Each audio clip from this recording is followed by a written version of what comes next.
नमस्कार, हाजिर हूँ मैं मृत्युंजय वैष्णव एक बार फिर आप सभी दर्शकों के सामने। अब जो हम इतने समय से छोटा मोटा ज्ञान इधर उधर से बटोर के आपको प्रस्तुत करते रहे, उसको एक लाइन में हम लोग प्रस्तुत करना चाहते हैं। क्या कारण है इन वीडियोस को बनाने के पीछे और क्या कारण है कि इनको आप समझने के पीछे, क्योंकि केवल ये एक तरह से ज्ञान दिया जा रहा है और आपको उसी तरीके से इसको लेना है। मैं रुद्राक्ष के बारे में बताना चाहता हूँ, पहले इसलिए क्योंकि उपाय है। उपायों में अधिकतर जो एस्ट्रोलॉजर है वो रुद्राक्ष को लेते हैं। जिसमें ज़्यादा कमाई वो हमने दे दिया, जिसमें कम कमाई वो हमने रोक दिया। ऐसा नहीं होना चाहिए। क्या आवश्यकता है, कौन से रुद्राक्ष की आवश्यकता है, और क्या ये रुद्राक्ष केवल मतलब एक आस्था का ही केंद्र है या इनका साइंटिफिक भी कोई कारण है? अगर है तो उसकी सही कीमत का तय कैसे किया जाए? किस नक्षत्र, किस लग्न, किस चंद्रमा के लोग इसको धारण कर सकते हैं, क्यों कर सकते हैं? वैसे रुद्राक्ष अपने आप में, इसके पीछे हजारों कहानियां हमें बताई गई है कि लाखों युगों तक शिव जी जो तपस्या में लीन रहे और फिर जो एक खुशीनुमा अश्रु उनके गिरे और उससे जो रुद्राक्ष, रुद्र यानी शिव और अक्ष यानी उनके आंसू से जो निर्मित पेड़ है, ये औषधि के रूप में धरती पे आया और किस तरीके से ये हमें फलित करता है। इस तरह की हजारों कहानियां आपने सुनी होगी, लेकिन आज का युवा वर्ग ये कहानियां सुनने में बिल्कुल इंटरेस्टेड नहीं है। उनको चाहिए कि हर चीज़ लॉजिकल हो।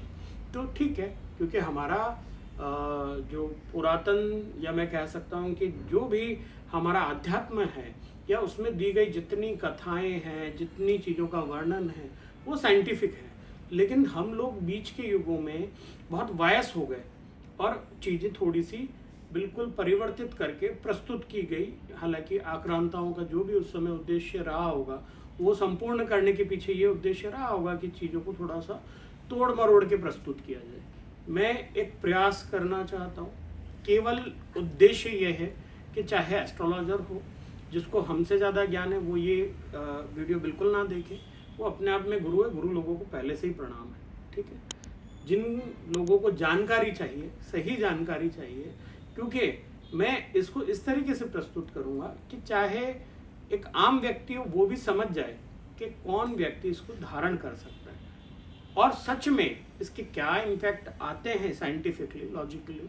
आप हमें जब ये वीडियो प्रस्तुत होंगे उस समय हजारों लोग लाइन पे भी होंगे, ऑनलाइन भी हमें आप प्रश्न पूछ सकते हैं। कोई त्रुटि हो उसके बारे में जानकारी दे सकते हैं, कुछ भी हमें प्रश्न कर सके, टेढ़े मेढ़े सभी प्रश्नों का मेरे पास उत्तर है। जितना मेरे पास ज्ञान है मैं उसके आधार पे देने का प्रयत्न करूँगा। और जो लोग सच में सीखना चाहते हैं और सही सजेशन देना चाहते हैं, मैं आमंत्रित करना चाहूँगा उन सभी एस्ट्रोलॉजर्स को भी जो सच में कहीं से भी ज्ञान लेके, कुछ भी लेके और सीख के और लोगों को हेल्प करना चाह रहे हैं। हालांकि ये गलत वार्ता होगी आज के समय में। कई लोग मुझे भी पूछ लेते हैं, ये तो प्योर बिजनेस है। हाँ जी, बहुत बढ़िया बिजनेस है। मैं अपना बिजनेस बहुत अच्छे से करता हूँ, मुझे कोई दिक्कत नहीं है, क्योंकि मुझे ये पता है कि जितने लोग एस्ट्रोलॉजी में हैं वो तोड़ मरोड़ कर एस्ट्रोलॉजी में पहुँचते हैं। ऐसा नहीं है कि वो सीधे एस्ट्रोलॉजर थे। अरे किसी की कुंडली में अगर वो योग है, आप चाहे दुबई शिफ्ट हो जाओ, आप चाहे अमेरिका शिफ्ट हो जाओ, तोड़ मरोड़ के एस्ट्रोलॉजी अपने आप में ले आएगी आपको। 10 डंडे मार के, 20 तरह के रास्ते दिखा के, 10 तरह के रास्ते बंद करके भी आपको एस्ट्रोलॉजी में ले आएगी। जितनी भी माताएं बहनें, जितने भाई हमारे आज भी एस्ट्रोलॉजी में काम कर रहे हैं, जितना भी सीखना चाह रहे हैं, जैसे भी सीखना चाह रहे हैं, उन सभी को पता है कि वो एक दौर पे इस तरीके से जरूर, सबका मतलब बैकग्राउंड ये नहीं है कि वो एस्ट्रोलॉजर्स हों, सबका बैकग्राउंड नहीं है कि वो ब्राह्मण परिवार से। ब्राह्मण वही है जो किसी चीज़ को शिक्षित तरीके से ले रहा है, उसको जी रहा है। इसके पीछे वर्ण व्यवहार को ही काम में लिया जाए। मैं ये कहूँगा कि इसके पीछे में धर्म को ना लाया जाए, क्यों? बहुत बढ़िया साइंस है एस्ट्रोलॉजी, उसको उसी तरीके से पेश करो जैसी वो है।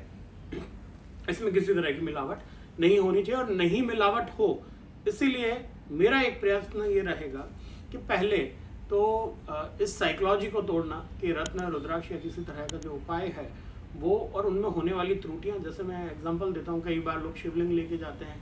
आजकल जो शिवलिंग है उनको लेने के पीछे जो हमारी सस्ते महंगे की वो रहती है, यहाँ सस्ता वहाँ महंगा। पहली बात तो कोई भी प्योर चीज़ थोड़ी महंगी ही आती है। अब फिर मेरे को भी 10 लोग प्रश्न करेंगे ये तो फिर बिजनेस हुआ। फिर मैं कहूँगा कि वो लेड से बना जो शिवलिंग है उसमें अगर साइंटिफिकली अगर आप जल भी चढ़ाओगे, जल पीना भी चाहोगे, तो क्या आप जहर पी रहे हो?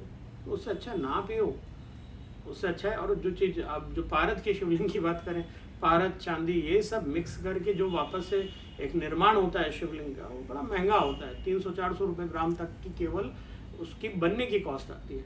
तो बात यहाँ केवल हमारी ये है कि आप उसको भी यूज़ ना करें, कोई भी मूर्ति यूज़ ना करें, उससे कोई लेना देना नहीं है।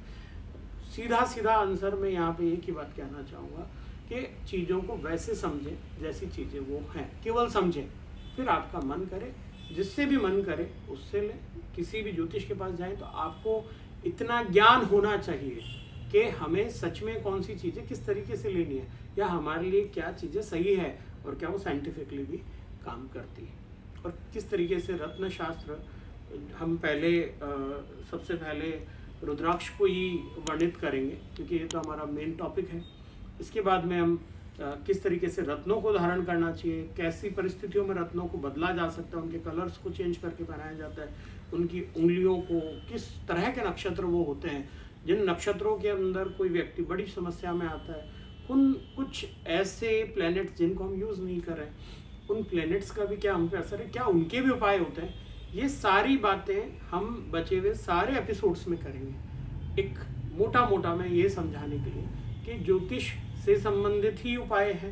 तो ये उपाय होने से पहले थोड़ा सा ज्योतिष का पार्ट आएगा, नहीं समझ में आता है तो भी सीख लेना, या तो आ ही जाएगा या नहीं आएगा तो कोई नहीं, कोई नया ज्ञान होगा तो समझ लेंगे, तो बाकी की चीज़ें समझने में हमें आसानी होगी। यही विनती है कि आइए, सहयोग करिए, देखिए और समझिए।